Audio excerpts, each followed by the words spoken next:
So for week 4, it was mainly a crime analysis and talked a lot about things that were going on in our county and but also hotspots. And they did talk about cold cases and intel intel reporting, basically a lot of information. And they mentioned the process that they get information. They mentioned one case that they used like outside resources, like using Google Maps to look at the spot of where the suspect had lived, but also how the detective or the guy doing the case would drive by the house to take some pictures and get some more information about the guy. And I think this was regarding a car that was possibly stolen. Um, Oh, right. This one on the bottom, they mentioned a case example of a burglary, and they used forensic vehicle analysis to pinpoint the car.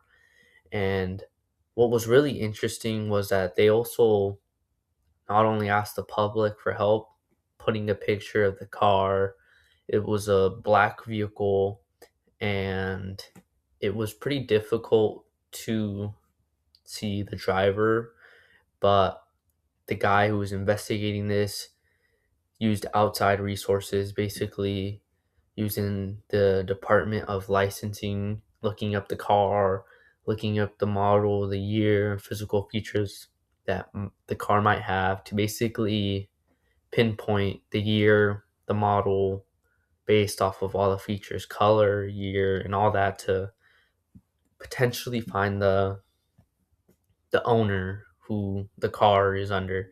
And that was really interesting, and I didn't really know that, but that's a unique way of finding out information when there is very little to go off of. And with this, we also had the guy come up and he talked a lot about gangs in our area and the way they identify them through tattoos, if they admit it, but also a lot of information that they may have, and a lot of games like Bloods, Crips, and the clothing. It was very interesting. I learned a lot, but also they talked a lot about things such as gangs, mainly how they identify the gangs, but also another thing that they talked about and mentioned was how AI, how it's going to be used for how it's used for like crime. Another thing that they also talked about was like fraud. At one point, they mentioned how they were able to stop a crime. An elderly person was preyed upon, and the scammer used the scammer stole some amount of money from them. I don't remember how much, but they were able to stop the scammer from getting more money from the victim, and that was very interesting how they are able to stop that. So the detective division, so basically they compared their work, like they compared it to CSI, and they mentioned that in reality it's not like the TV. You're not going to get your information within a phone call, and a lot of the areas that they cover can vary, like major crimes, crimes against kids, and they also talked about ways to interview a kid, and it's very unique. And they talked about various different things. Um, Another thing I guess that I want to mention was that their search warrants was very interesting, especially when it comes to digital evidence on your cellular device.